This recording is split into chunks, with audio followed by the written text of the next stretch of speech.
Guys आज का हमारा क्वेश्चन है cardiovascular and respiratory changes during exercise. तो एक्सरसाइज के ड्यूरिंग कौन कौन से कार्डियो चेंजेस होते हैं ये देखेंगे हम। During exercise there is increase in metabolic need of body tissue specially muscles, hence increase in need of oxygen. जब एक्सरसाइज हम करते हैं तब क्या होता है, हमारे बॉडी को मेटाबॉलिक नीड बढ़ जाती है हमारे बॉडी की, और किसकी जो हमारा ऑक्सीजन सप्लाई है वो बॉडी को भी ज़्यादा चाहिए होता है। तब various adjustment of the body aim at supplying sufficient nutrient at O2 to the muscle and other tissue for the increase metabolic needs. तो सब हमारा मोटो क्या होता है कि सफिशिएंट न्यूट्रिएंट पहुँचे बॉडी को, और ऑक्सीजन मसल्स को पहुँचे और अदर टिश्यू को भी। Increase excretion of CO2 which is form in excess, और एक्सक्रीशन ऑफ CO2 बढ़ना चाहिए, एक्सक्रीशन ऑफ CO2 बढ़ना चाहिए जो एक्सरसाइज के ड्यूरिंग ज़्यादा अमाउंट में फॉर्म होता है। Prevention of the increasing body temperature as large amount heat is form during muscular exercise. जो हमारे बॉडी में जो बॉडी टेम्परेचर बढ़ता है तो उसे भी मेंटेन रखना पड़ता है। तो देखेंगे चेंजेस क्या होते हैं। तो effects of exercise on cardiovascular system. तो effect of exercise on cardiovascular system में इसको क्या इफेक्ट होता है देखेंगे हम। तो देखते हैं इसमें, when cerebral cortex send impulse to the exercising muscle at the beginning of exercise, it also causes sympathetic stimulation।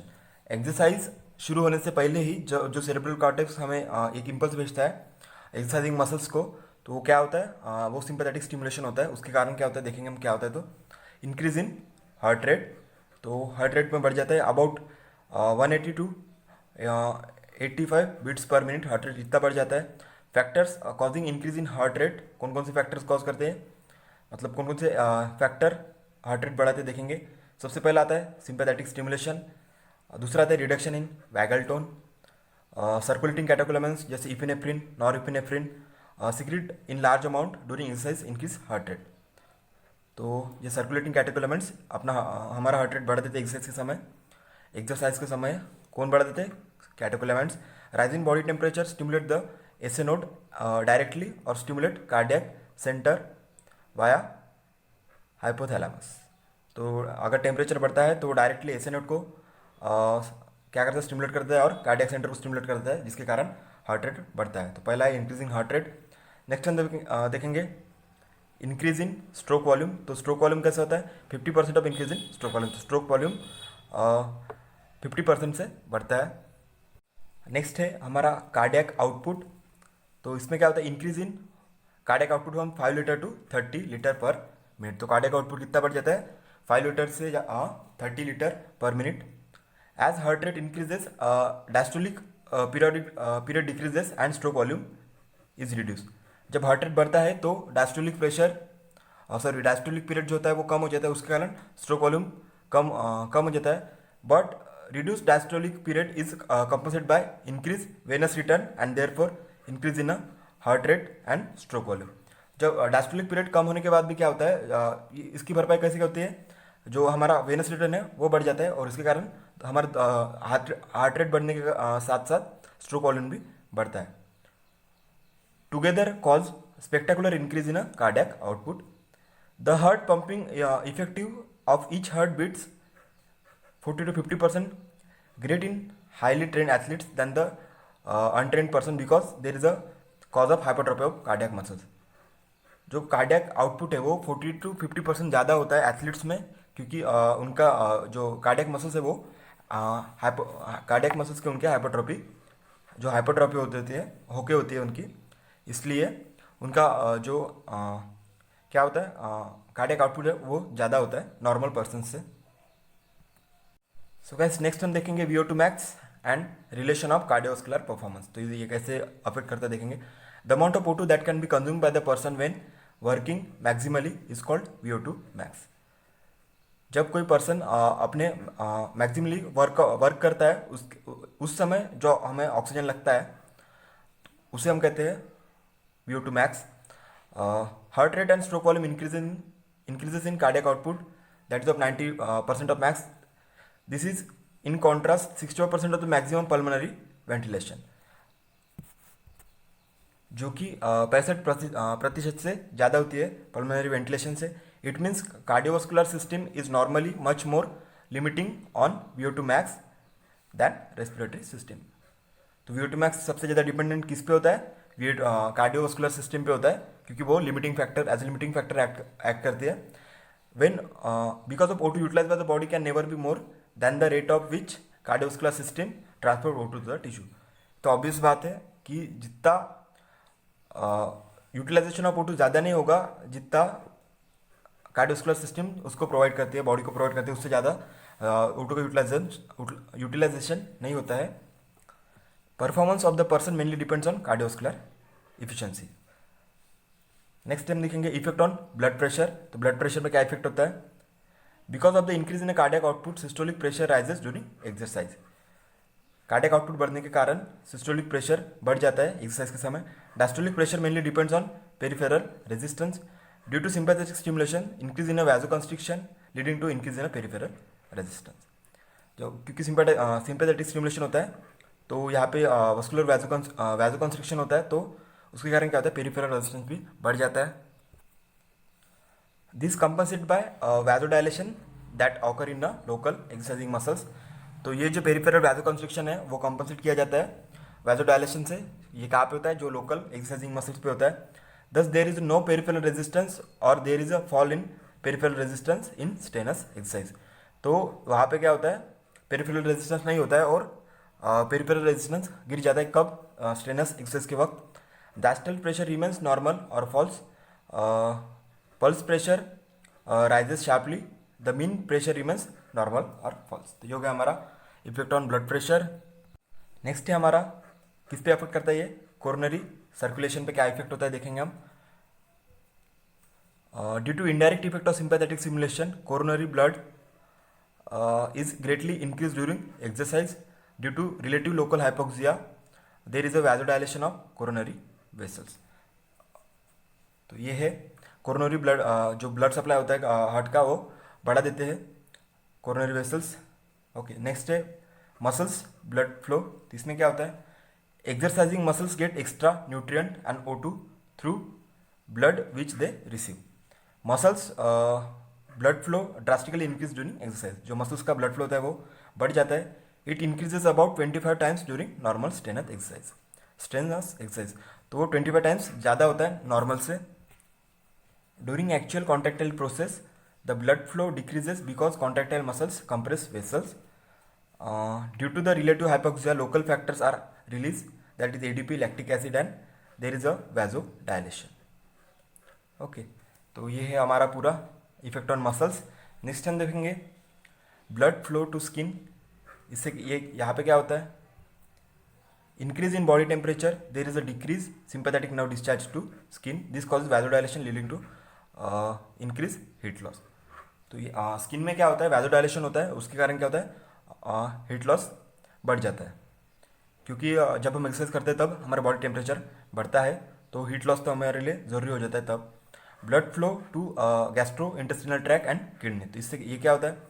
Due to sympathetic stimulation there is a decrease vasoconstriction leading to decrease blood flow to the kidney and gastro intestinal tract. तो जो blood flow है वो GIT track and kidney के तरफ कम हो जाता है. So guys, next हम देखेंगे चेंजेस इन रेस्पिरेटरी सिस्टम. तो रेस्पिरेटरी सिस्टम में क्या चेंजेस होते हैं एक्सरसाइज करने पर? तो during heavy exercise blood flow through the lung increases 4 to 5 times. Lungs में ब्लड सप्लाई जो है वो बढ़ जाता है 4 to 5 times. Extra blood accommodated in lung by increasing number of open capillaries. Extra amount of blood lung में जमा किया जाता है. Distending all capillaries and increasing the rate of blood flow through them and increasing pulmonary arterial pressure. जो pulmonary arterial pressure है वो बढ़ जाता है इस time. 20-fold increase O2 consumption and O2 excretion during heavy exercise. तो यहाँ पे क्या होता है? एक्सरसाइज के समय क्या होता है? O2 कंजप्शन बढ़ जाता है और CO2 एक्सक्रीशन बढ़ जाता है. तो नेक्स्ट हम देखेंगे क्या होता है. तो सबसे पहले हम देखेंगे क्या होता है इंक्रीज इन पल्मोनरी वेंटिलेशन. तो पल्मोनरी वेंटिलेशन बढ़ जाता है. तो इसमें क्या होता है देखेंगे. When cortex send excitatory impulse, when cortex send excitatory impulse to the exercising muscles at the beginning of exercise, through the collaterally impulses are also sent to the respiratory center to cause anticipatory rise in ventilation. तो जब extra cortex एक्सलेटरी impulse send करता है exercising muscles को, उसी समय cortex एक signal send करता है किसको, रेस्पिरेटरी सेंटर को, to cause anticipatory rise in ventilation before starting of the exercise ventilation is increases. इसलिए जब एक्सरसाइज शुरू करने से पहले ही हमारा वेंटिलेशन बढ़ जाता है। When exercise actually start, the receptor from the muscles and joints are stimulated. The sensory impulse from this also stimulate respiratory center to cause increase in ventilation. जब एक्सरसाइज स्टार्ट हो जाती है तो मसल्स और joint में जो receptors होते हैं वो भी रेस्पिरेटरी सेंटर को स्टिमुलेट करते हैं और उसके कारण क्या होता है, वेंटिलेशन बढ़ जाता है।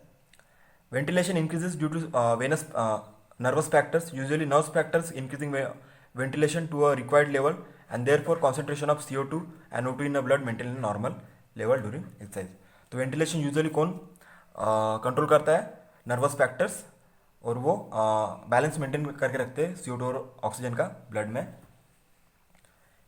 If ventilation can not change to derived level, there is a change in concentration of chemical factors in the blood which through chemoreceptor makes desired changes in ventilation. उसके बाद पहले नर्वस फैक्टर कंट्रोल करता है, अगर ventilation फिर भी proper level पे नहीं रहा तो फिर उसे कौन कंट्रोल करता है, कीमोरिसेप्टर्स। तो ये हो गया हमारा इंक्रीज इन पल्मोनरी वेंटिलेशन।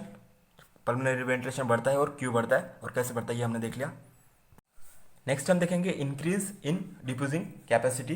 तो डिफ्यूजिंग कैपेसिटी क्या बढ़ती है, diffusing capacity of the lungs for gases increase up to 3 times during heavy exercise. तो हेवी एक्सरसाइज के समय डिफ्यूजिंग कैपेसिटी 3 times से बढ़ जाती है। Diffusing capacity of the respiratory membrane is normally 21 which is increase to 65 ml। तो diffusing capacity 21 से कहाँ तक बढ़ जाती है, 65 ml तक। Increasing in the diffusing capacity is due to increase in surface area of respiratory membrane which increase in ventilation. तो यहाँ पे वेंटिलेशन के समय सरफेस एरिया पे बढ़ जाती है, इसके कारण डिफ्यूजिंग कैपेसिटी बढ़ती है। Surface area on the alveolar side is increase due to increase in blood flow and surface area on the capillary side is increases. तो ये जो है एलुलर साइड में क्योंकि ब्लड सप्लाई बढ़ जाता है लंग्स में, तो उसके कारण क्या होता है, एलुलाई की कैपिलरीज स्ट्रेच होती है, तो उसके कारण सरफेस एरिया बढ़ जाता है। सो उसके कारण क्या होता है, डिफ्यूजिंग कैपेसिटी भी बढ़ जाती है। सो नेक्स्ट हम देखेंगे चेंजेस इन VAQ रेशो। तो इसमें ये कैसे अफेक्ट करता है, gaseous exchange becomes better because change in VAQ ratio is normal specially upper part of the lung. तो गैसेस एक्सचेंज कब होते हैं, जब VAQ रेशो नॉर्मल होता है। Normally because of the decrease in blood flow this region of VAQ ratio is higher than normal. तो upper part of lung में क्या होता है, ब्लड फ्लो कम होता है, जिसके कारण क्या होता है, VAQ रेशो हाई होता है अपर पार्ट ऑफ लंग में। During exercise the upper part of lung rises and therefore VAQ ratio is brought to near normal. तो ब्लड सप्लाई जब बढ़ जाता है तो तब क्या होता है, आप एक्सरसाइज के समय कौन सी रीजन में, लंग्स के अपर रीजन में VAQ रेशो नॉर्मल हो जाता है। The blood normally remains in the lung for longer time than required. The blood is oxygenated completely by the time its reaches to 1/3 of the capillary distance. तो क्योंकि capillary distance बढ़ जाता है इसमें, क्योंकि स्ट्रेच हो जाते हैं, तो 1/3 डिस्टेंस में ही हमारा ब्लड ऑक्सीजनेटेड हो जाता है। Therefore even rate of blood flow is increases till blood gets complete oxygenation. तो हम देख सकते हैं कि जब ब्लड फ्लो बढ़ जाता है फिर भी हमारे जो ब्लड में ऑक्सीजनेशन कंप्लीटली हो जाता है। नेक्स्ट हम देखेंगे shift of O2 dissociation curve. Increase in 2,3-DiPJ डाइफॉस्फोग्लिसरेट O2 dissociation curve shift right and increase in O2 release from hemoglobin at tissue level। तो ये हो गया हमारा रेस्पिरेटरी चेंजेस ड्यूरिंग एक्सरसाइज।